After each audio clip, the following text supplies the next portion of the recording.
G'day guys, how's it going? Welcome to Man Cave Tuesday. Hope you all had a ripper week. Geez, I tell you what, that was a bit hard to do, and you'll find out why.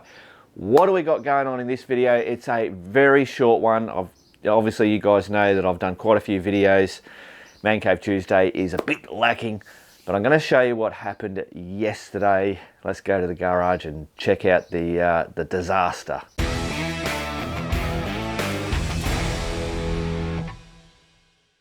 Rightio guys, this is part of Max. Look at little mad dog. He's holding the bloody thing together. Boom. Right, so first of all, I am okay. I've just got a bit of a sore arm here. I've got a graze. Interestingly enough, after the accident that I had, I didn't know until I was off the mountain. I didn't realise that I'd had that. That's the thing, when you have an accident and people go, you're right, and everybody would normally always go, yeah, I'm all right. It's adrenaline kind of keeps you, can hide certain things. And that was for me, I've never experienced it before, but that I had no idea that had happened to me until I was well and truly off the mountain, and then bloody while I was trying to fix up Max to get him going again. I'll explain that why. Yeah, I went, holy shit, I didn't know. Like that was, yeah. Anyway, side note. So what had happened was one of the crew members, Andrew, who's local here, said he's doing because one of his riding mates has been in lockdown. He was putting it out to the crew. He was doing a big run out to the Grampians and just going to be a day ride. So it's like 200 Ks to get there, 200 Ks back, and then obviously riding the Grampians, which I've done a few times. And I said, hell yep, boom, I'm up for it. Let's bloody do it. And also Macca, who does the scout camp, he's a crew member as well, said, I'll meet you at Hall's Gap because he's over in Horsham. Hop, skip and a jump for him. And he's very knowledgeable, extremely knowledgeable with the Grampians. He does, shows guys around and they stay at the camp, which is something that we've got to bloody do because we went out to check out that. I've got it all on film, the scout camp, bloody ripper of a setup. Right, so anyway, we went riding around all through the bloody Grampians, all fantastic, no problem. Well, there was one problem, riding along, and I'm hearing this, every time I'd hit a bump, I'd hear this bloody clunk, and I'm thinking, what the hell's going on? My tool tube, you know how I redid the tool tube? Well, the bracket has actually broken from the front part of it, and it dropped down, and every time I was hitting a bump, the tool tube was hitting the chain guard and going bang. So anyway, just paracorded that up, no problems, whatever. Then at the last part, Macca had gone, we were come out of the dirt and we're on the twisties. If you've ever been to Hall's Gap and onto the Grampians, you know the twisties, up like any mountain road. Andy was in front, he'd been a little further away. He was on a KLR 650, that's a bloody weapon of a machine that thing is. I was supposed to do a bit of a run around. I'll have to do that, just the way that he just goes, I don't wash me bike, and he's got side cover, things are exposed, and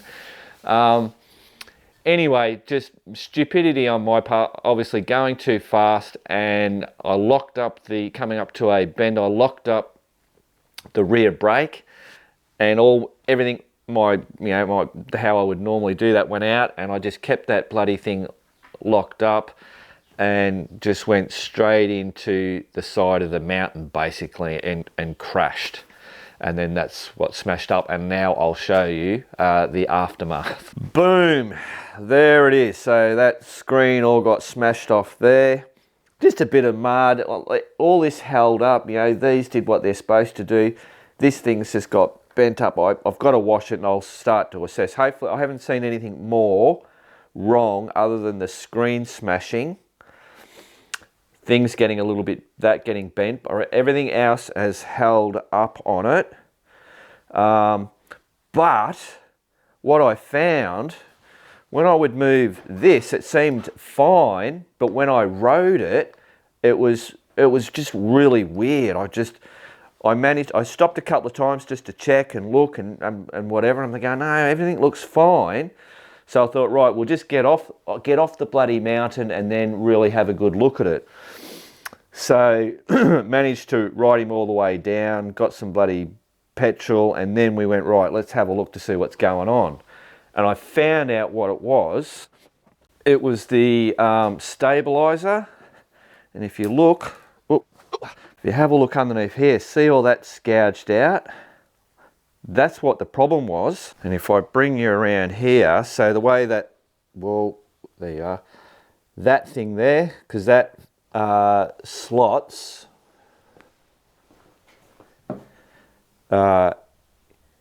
into that thing, and that's what gives you that stabilization, that you can adjust that with those as to how this part works. So somehow, and it might be just that collar got moved or something, and basically that was the problem. So all I did was remove the handlebars because I couldn't get my socket in to get the two things to pull that out and off. Once I pulled that off, everything was back to normal. So I was worried there for a minute that I'd bent forks or, done something bloody, very, very costly, but it's all right. Max has survived as per usual. This is the, always carry your bloody paracord. So there's a bit of a weave there. And, yeah, so that had jumped out and was hanging down there like that. And what was happening with the suspension, it was banging on there.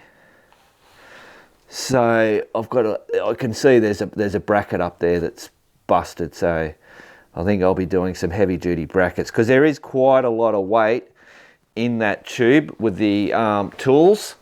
And I must admit, guys, I'll just open this up because it was the first time that I had to do it on the side of the, well, it wasn't the side of the road, it was down in a bloody car park area, that I'd used my new, if you remember, my new little sleeve for getting my tools out. Boom. If you remember that I made that, so all my tools are in there, and then I chucked everything back in, and hey presto, it was just so, I was so pleased at how well that worked. Just having that, rather than just trying to slot all the tools and jam them down. So that worked really well. And the fact that I had enough tools, the right tools, to be able to, fit all the Allen keys and bloody bits and pieces to get that, get him back up and going proper. It always makes you feel good when shit like that, happens. In a bad disaster of that, and then you're able to get yourself out of the shit. Oh, another thing that I bloody me damn tripod. Look, you can see it's all bent and stuffed. That's the part that's come with me quick release thing. So I don't know whether I can maybe bash that up to refix it or hack it or something. But anyway, I'll get that sorted. So yeah, there you go. Crazy. Main thing is I'm all good, just a bit sore there. That gets a bit hard to lift it up, but that'll be fine, and that's going to heal up, so all good. So yeah, as I was saying to Andy, I mean, it's no use me blaming, my tyres definitely need to be changed, especially after this trip. I think it was nearly 600 Ks that we did in total, and 400 of those were on road. The back tyre was getting pretty, actually, let's have a look at it. There it is there. So, there's not a huge amount left on there. Oh, I want to use this hand to hold this camera up, but I can't. As I said to Annie, it's not the tyres, it's me. That was my fault. I was going too fast into that corner. I don't know why I was going too fast into that corner for whatever reason it was, and it's hard to remember what I was doing because I know cameras and buddy stuff like that. Andy had already headed down, so whether I was trying to catch up back up to Andy, another thing that I thought too, you know, I was always like, who needs bloody ABS and traction controls and all that kind of stuff? Just give me the old school stuff. And I was thinking, in that particular case, the ABS most probably would have saved me on that. It was because I hit the skids, and you'll see in the video how long the skid goes on the tar and off into the side of the mountain. I think if I had to release the brake and then back on and applied more front brake, just, you know, when all the ducks are lined up, shit happens. My brain wasn't switched on for, you know, countering that bloody turn and blah, blah, blah. Shut up, Mark. God. Righto. Just as a quick side note, guys, I got 2 parcels turn up. Actually, it was yesterday while I wasn't here. 2 parcels. Awesome stuff. That'll be in, there will be a proper Man Cave Tuesday next week. Right, now, I've got a couple of things. I'm doing all this on Tuesday. I had a huge day, like we left at 7:30 in the morning from here, and we didn't get back to here to, I don't know, it might have been like 8:30 at night. So, big, adventurous day. Look at that. Nay made this. Now, while I'm showing you this, I've also got something else here. It's the bloody tablet. Nay's made custard tarts before, you know, throughout the bloody years, and she always makes them good. But just the other night, she got a packet mix to make the what do you call it? This custard tart, and it was just, I don't know. It was all right. There was nothing wrong with it, but she actually stuffed the crust. The crust was too thin, but it just had no real flavour to it. So anyway, obviously yesterday while I was out, she's made like she would normally. She bought the crust and then just made up the mix. So I'm interested to see. Yep, that's a custard tart. Brilliant.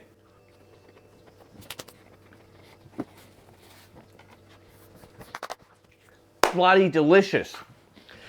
I won't promise anything, but I might be able to, because I thought if you can buy the crust, because doing the crust is a bit of a shit thing, but if you can just buy the crust from the supermarket and then make up that middle bit, I might be able to video Nay making it. You know what she's like. I wanted her to bloody talk about it, but she's off on a walk. She said, no, I'm out of here. I don't want to be on video. Right.